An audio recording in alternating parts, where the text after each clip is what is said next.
What's the past week or so been like for you? I would imagine just a bit of a whirlwind, huh? Just a little bit. Things kind of blew up a little bit before anything actually happened, which happens a lot in this profession. And I had first talked to Coach Holgerson a little bit, and things kind of went viral, so to speak, and everyone was saying it had already happened, and it got a little bit stressful. But when it finally happened, it was quite a relief and a big moment of excitement for me and my family. Ron, obviously you're a West Virginia guy getting a chance to come back to West Virginia, but you were in a really good situation with Stanford. What was the decision? What was the final thought in your process in deciding to leave a very good program and come back home?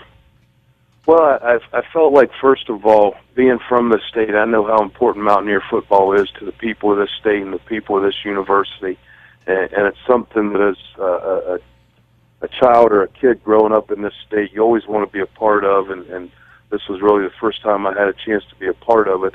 And going a little bit further with it, it was a chance to, work with Coach Holgerson and his staff and learn from them and learn a little bit different style of offense and a chance to, get back to coaching the offensive line again. At Stanford, I was working with the tackles and tight ends, and I had like you said, a really good situation. It was fun, and there was a lot of positives to it, but all those things together just made this kind of a good deal and a perfect situation for me.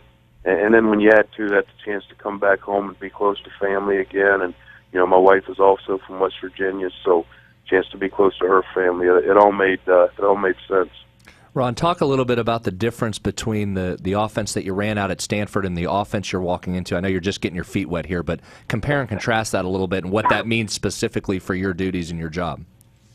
Well, I don't think you could have more opposite ends of the spectrum. At Stanford, we were playing extra offensive linemen on a pretty regular basis, sometimes 6 and 7 offensive linemen on the field, and we made the joke the other day that when you watched our film at Stanford, there were times when you could see all the offensive guys and all the defensive guys on the tight copy of the film, and that's certainly not going to happen here. But the biggest thing is when you're coaching football, you want a chance to be around people that have experienced success, and from an offensive standpoint, you want to be around people that know how to score and know how to take care of the football and move the ball and those things, and that's certainly true here as well as it was at Stanford. So, that part of it is kind of the same. The philosophy and how we do it's a little bit different, but in the end, this is a results business, and we've had pretty good results here at West Virginia the last few years. So,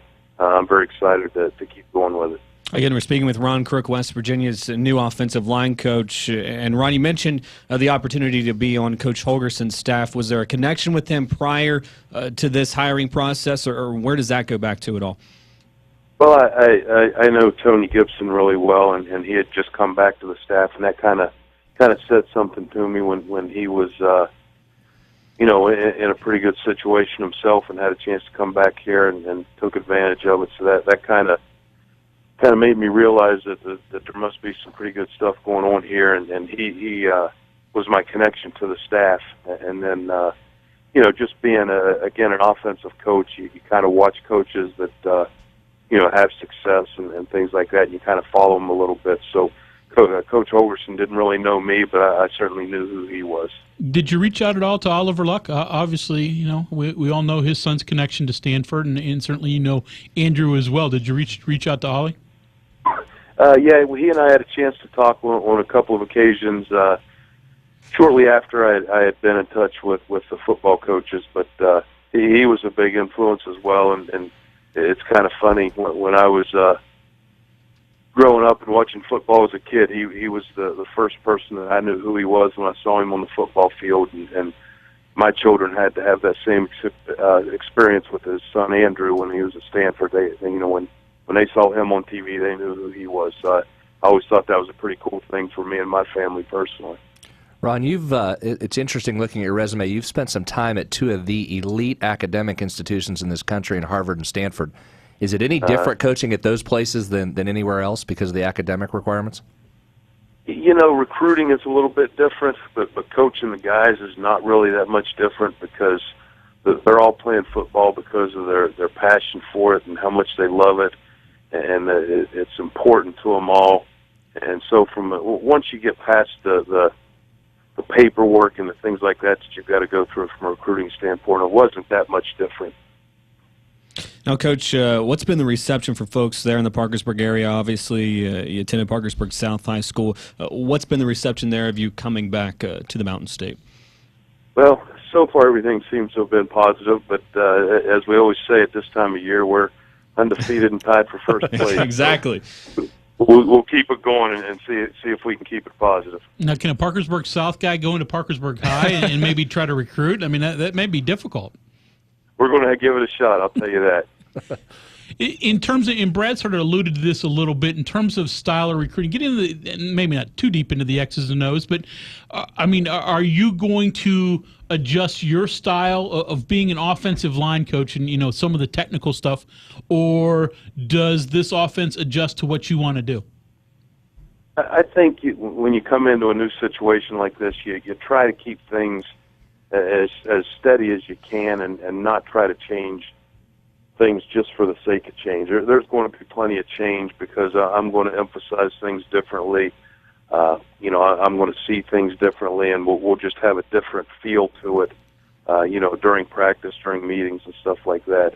But as far as terminology and things like that, we try to stay the same. And I would say that I'm still going to coach the same. I mean, you are who you are, and you're not going to change who you are just because you're in a new situation. Now, again, you might change certain aspects of it because it's a different offensive system, but again, you really don't change who you are, I don't think.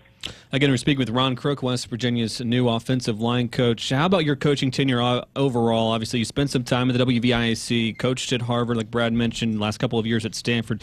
Kind of take us back through a little bit of your background and how you've wound up at some of the places you have been.